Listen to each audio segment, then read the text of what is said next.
Absolument, Damien. Marine Le Pen qui clôt un déplacement d'un petit peu plus de 48 heures ici dans la région PACA avec ses bus, la France qu'on aime.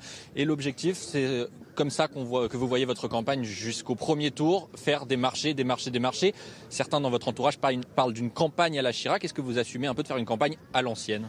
Je fais la seule campagne que je sais faire, c'est-à-dire la campagne de terrain, la campagne qui va au plus près des Français, qui va sur leur lieu de vie, qui permet de discuter avec eux.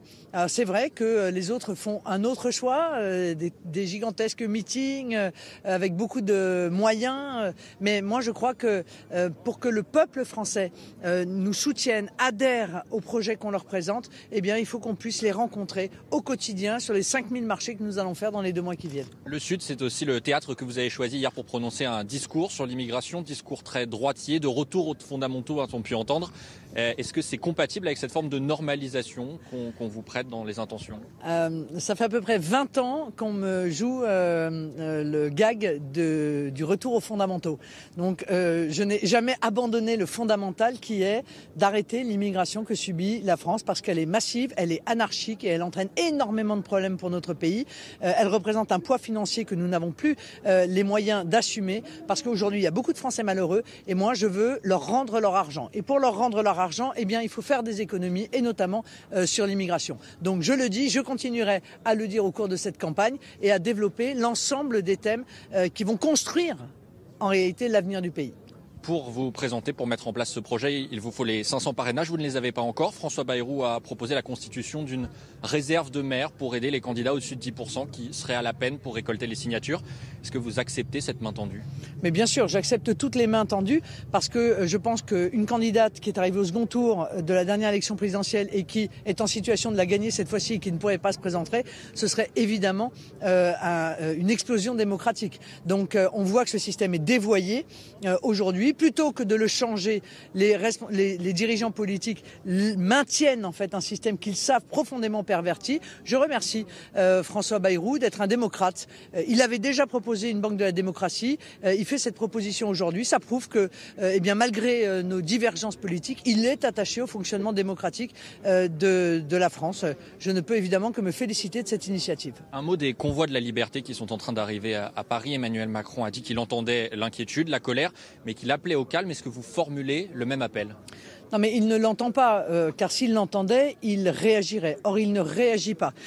Il n'a pas baissé le prix des carburants, de l'énergie, alors que les Français sont étranglés. J'ai proposé, moi, la baisse de 20% à 5,5 de la TVA, ce qui entraînerait tout de suite une baisse très importante du prix de l'énergie. Il ne fait rien, Emmanuel Macron. Il ne propose rien. Il sort des blindés et en réalité, eh bien, il recrée les conditions d'une division entre les Français, alors qu'il suffirait d'entendre la souffrance et d'y apporter des réponses. C'est quand même son rôle comme président de la République. Une dernière question, Marine Le Pen. Dans une interview à nos confrères de Ouest France, Emmanuel Macron annonce que sa candidature viendra le moment venu, mais que la campagne officielle ne commence qu'en mars. Est-ce que vous comprenez son calendrier ?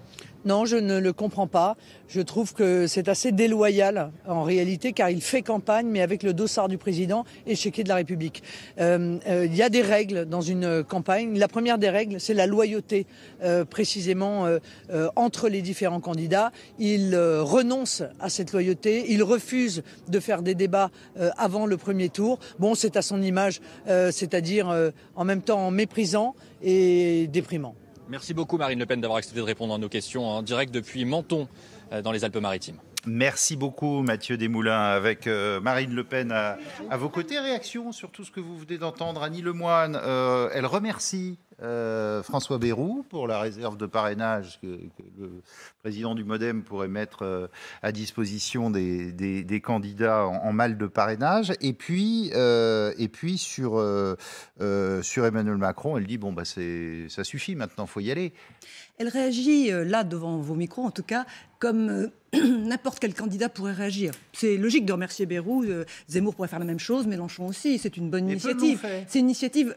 Peut-être vont-ils le faire aujourd'hui ou dans quelques heures ou demain. Enfin voilà. Elle a un discours lisse, si vous voulez. Et c'est un travail sur l'image qui se poursuit. Le discours sur l'immigration qui est très tonique hier soir, où elle rentre dedans, où elle dit, avec moi, elle est sur les terres de Zemmour, elle veut éviter la fuite vers Zemmour sur son aile droite, ou même peut-être, pourquoi pas, récupérer des votes en sa faveur. Mais devant les caméras, c'est toujours le même travail sur l'image. Je suis la challenger de M. Macron, avec moi tout va bien se passer. Et moi je fais les marchés, je ne fais pas que la télé. Oui, alors c'est intéressant pour elle de le vendre comme ça, et c'est vrai qu'elle est plutôt bonne sur le terrain, mais c'est aussi une question financière. Le Front National n'a pas les moyens endetté, n'a pas les moyens de louer des grandes salles aussi souvent qu'il le voudrait. Julien Sanchez, qui est porte-parole du RN, c'est une question financière. En faux, pardon, mais je crois qu'il y a un budget de campagne pour tous les candidats, donc elle fait des meetings. Elle était hier à Valoris où elle a fait un meeting. Elle en fait un également la semaine prochaine en Rhône-Alpes. Donc voilà, mais simplement la campagne qu'elle choisit de faire, c'est une campagne de proximité. C'est-à-dire qu'elle va sur les marchés. Donc on a 5000 marchés qui vont être faits jusqu'à la présidentielle. Elle va aller chaque semaine sur certains marchés avec les bus à son effigie. Et voilà, elle montre qu'elle est au milieu des Français. Et d'ailleurs, elle est très bien accueillie. Il n'y a aucun problème là-dessus, ce que peu de candidats font, puisqu'on parlait d'Emmanuel Macron, effectivement, il n'est pas sorti du bois encore, et je crois que ça pose problème quand même, qu'à 2 mois de l'élection, il ne soit pas dans le costume de candidat, qui n'accepte pas les débats. Marine Le Pen le disait très bien, il a un problème avec la démocratie, on l'a vu d'ailleurs, au fait qu'il ne tienne pas ses promesses sur la proportionnelle, par exemple. Réponse de votre